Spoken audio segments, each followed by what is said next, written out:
ఓ లక్కో బొంబాయి రవ్వ ఉప్మా తినటానికి బొంబాయి వెళ్తున్నారా అని మీరేం అడగక్కర్లే ఎటకారంగా.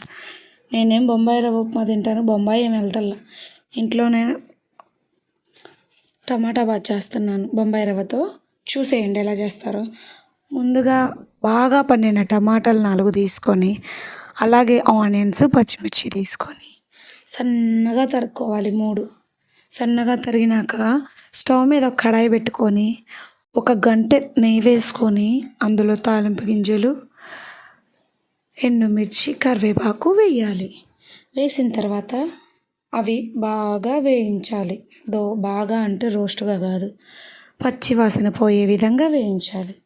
వేయించిన తర్వాత అందులోనే కొంచెం అంత పచ్చిమిర్చి వేసి వేయించాలి.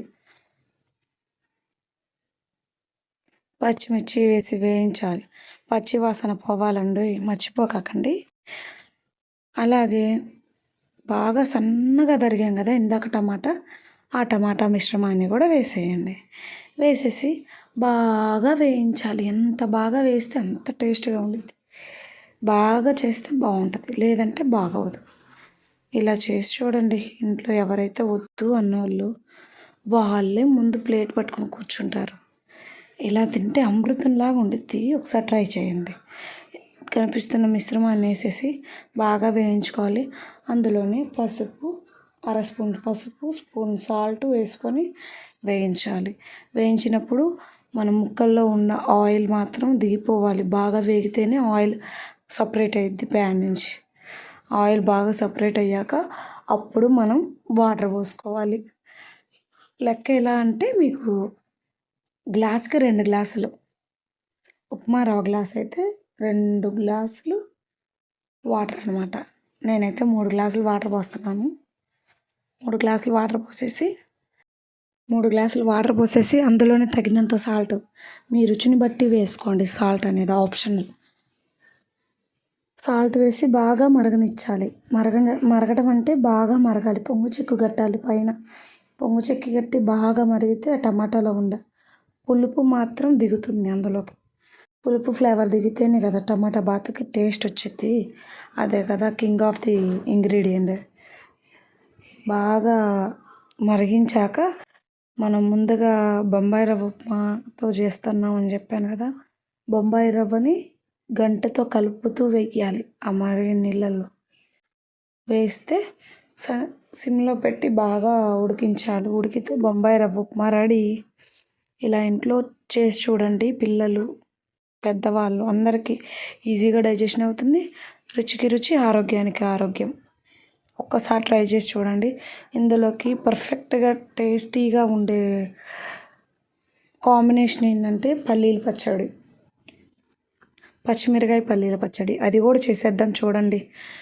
కడాయి పెట్టుకొని అందులోనే పచ్చిమిర్చి, పల్లీలు వేసుకొని వేయించుకోవాలి. బాగా వేయించుకోవాలి. పచ్చి పల్లీలు వేసి బాగా వేయించుకోవాలి. Dry roast. ఆయిల్ వేసి లైట్గా వేయించుకోవాలి. వేయించుకున్న తర్వాత అందులోనే చింతపండు, చిన్నులపాయ, జీలకర్ర 3 వేసి సాల్ట్ కూడా వేయాలండి. సాల్ట్ కూడా వేసి బాగా వేసి మిక్సీ పట్టండి. ఆ తర్వాత ఉప్పు సరిపోయిందో, పులుపు సరిపోయిందో, ఘాటు సరిపోయిందో లేదో మాత్రం చూసుకోండి మీరే. ఎందుకంటే ఒక్కొక్కళ్ళు ఒక్కొక్కలా చేసుకుంటారు కాబట్టి.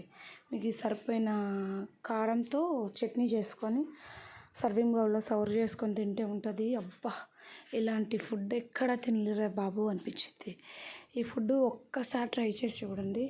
ఎవ్రీ వీకెండ్ చేసుకుంటారు, లేదా 2 రోజులకు ఒకసారి చేసుకుంటారు ఈ టిఫిన్. ఇంకా ఇడ్లీ, చపాతీ, దోశ, పూరి ఇట్లాంటివి ఏమీ అవసరం లేదని అంటారు. అంత టేస్టీగా ఉంటుంది, కమ్మగా ఉంటుంది. ముద్దకి అమృతమే తిన్నట్టే అనిపిస్తుంది. ఈలోపు రెడీ అయిన చట్నీని తాలింపు పెట్టుకోవాలి.